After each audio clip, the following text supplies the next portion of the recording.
सभी लोगों को मेरा प्यार भरा नमस्ते, राधे राधे। तो नवजात शिशुओं को स्तनपान कराने की सलाह और कुछ ज़रूरी बातें। तो 1 से 7 तारीख तक मनाया गया है स्तनपान विश्व पखवाड़ा।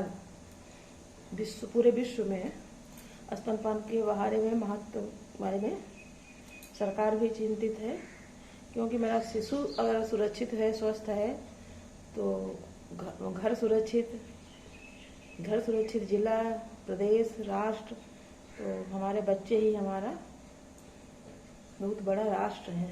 जब वो मजबूत होंगे तब हम मजबूत होंगे। स्तनपान ही अमृत पान है, इससे सुरक्षित ही बच्चे की जान है। तो स्तनपान ही अमृत पान है। इसको पहले कोई बड़े बूढ़े होंगे तो बताएंगे, इसको पीयूष कहते थे। पीयूष माने अमृत होता है। तो ये पहला दूध माँ का जो है, इसकी पीयूष नाम की संज्ञा दी गई है अमृत से। आप लोगों ने देखा होगा कि अमृत और विष की लड़ाई हुई थी देवताओं में और राक्षसों में। वो सोचते थे हम अमृत पी लें तो हम अमर हो जाएंगे। तो यही पीयूष और ये माँ का दूध, खीर जो है पीला गाढ़ा, ये उसी की नाम से है। तो अमृत समान है। और बड़ों की जिम्मेदारी है कि थोड़ा बहुत इसमें सहयोग करें। लेडीज तो करेंगे, लेकिन घर के जो मुखिया आदमी लोग हैं परिवार में, उनकी भी कुछ जिम्मेदारी है।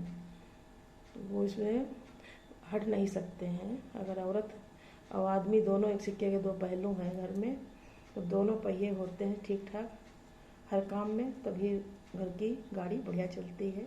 तो वो इसको अपने से अलग न समझें, उनकी भी कुछ जिम्मेदारी है।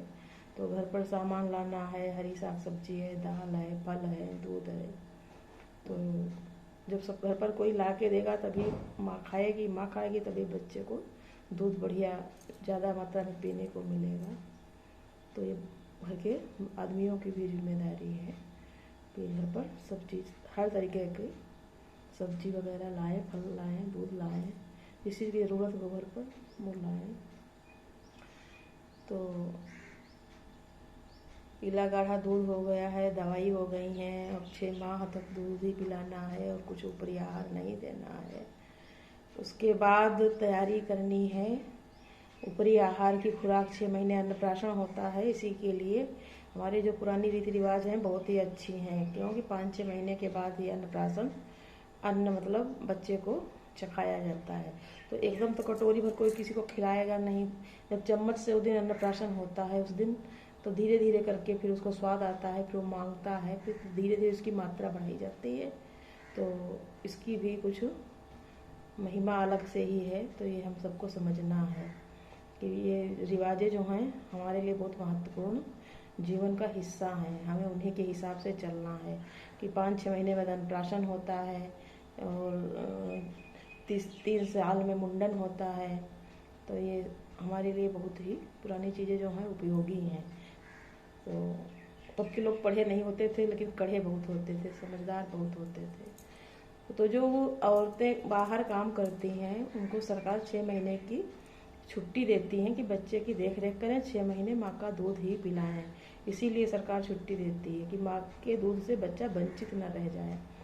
उसके बाद क्या है, बहुत सी माताएं हैं उनके पास दूध ज़्यादा है, तो माँ के दूध की बैंक भी बनाई गई है। वो अपना वहाँ पर दूध दे आती हैं। तो माँ का दूध, जैसे ब्लड बैंक होती है और ये पैसों वाली बैंक होती है, ऐसे माँ का दूध की भी बैंक बनाई गई है। तो वहाँ माँ का ही दूध मिलता है। तो कोई विषम परिस्थिति है, बच्चे की माँ कुछ भी हो गया, जैसे नहीं रही, तो वहाँ माँओं का दूध उपलब्ध मिलता है। तो वहाँ से भी आप लोग ले सकते हैं पता करके किस एरिया में है। तो सरकार बहुत ही अच्छी पहल कर रही है सुविधा के लिए। जो कामकाजी महिलाएं हैं उनके लिए स्तनपान कराने के लिए एक अलग से कमरा, मतलब थोड़ा हो कि उसमें उनको शर्म संकोच कुछ ना लगे, तो वहाँ जा कर के उसको दूध पिला सकती हैं। तो चाहे जहाँ ड्यूटी का है वहाँ पर उन लोगों के लिए आराम के लिए अलग से बनाया जाता है क्योंकि माँ बेटा जब एक पास अपने एक दूसरे को चेहरा देखते हैं, बोलते हैं, कुछ काटते हैं, तब बच्चा आसानी से दूध पी लेता है। और बाहर इतना खुले में नहीं संभव है, तो ये भी सरकार ने ध्यान में रखा है। तो हमारे गांव में और शहरों में आशाएं हैं और एएनएम हैं, इनकी भी जिम्मेदारी है। ये टाइम टाइम पे आके पूछती रहती हैं कि बच्चा पी रहा है, और सलाह देती हैं। अगर कोई दिक्कत है तो सलाह भी देती हैं, दवाई भी दिलवाती हैं और ले भी जाती हैं साथ में डॉक्टर अस्पताल के दिखाने के लिए। तो उनसे भी आप लोग संपर्क बना करके रखिए, नंबर लो, वो भी नंबर देती हैं, आपका लेती हैं। तो कोई समस्या लगती है तो उनसे बिना संकोच के अपनी बात बताओ, वो तुरंत आएंगी, आपको सलाह देगी उचित जो होगा। और इसी बीच स्तनपान से ये भी आया है कि जल्दी माँ गर्भवती नहीं होती है दोबारा।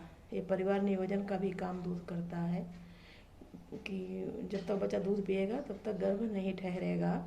तो ये भी हमारे लिए बहुत अच्छी बात है, बिना दवाई बिना उसके परिवार नियोजन ऑटोमेटिक होता है, समझो।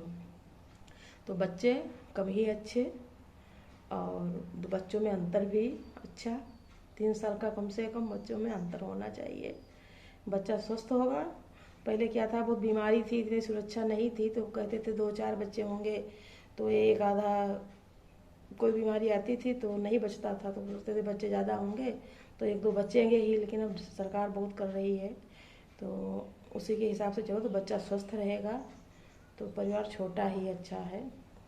क्योंकि इधर कमज़ोर, किसी का कुपोषित है, किसी का पेट निकला है, किसी के लेटरिन आ रही हैं, चिड़चिड़ापन है, हम नहीं उसको खिला पिला रहे हैं। 2 बच्चे होते हैं तो उनको हम पालन पोषण अच्छा कर लेते हैं, पढ़ाई शिक्षा दीक्षा भी अच्छा कर लेते हैं। उनकी मांगें भी बच्चों की होती है, खेल खिलौना कहीं लाना ले जाना, वो भी हम उनकी इच्छा मतलब पूरी कर लेते हैं। तो एक सफल परिवार में ये सब बातें ज़रूरी हैं। तो यही है, अपने बच्चे का ख्याल रखो 6 महीने, 6 महीने के बाद हो जाए तब तक कुछ टीके भी पूरे हो जाते हैं, उसके बाद फिर ऊपरी आहार देना शुरू करो। यही मेरी छोटी सी सलाह है आप लोगों को। बात अच्छी लगी हो तो शेयर करो, कमेंट करो, लाइक करो, और कोई क्वेश्चन हो तो मुझसे पूछ सकते हो। राधे राधे।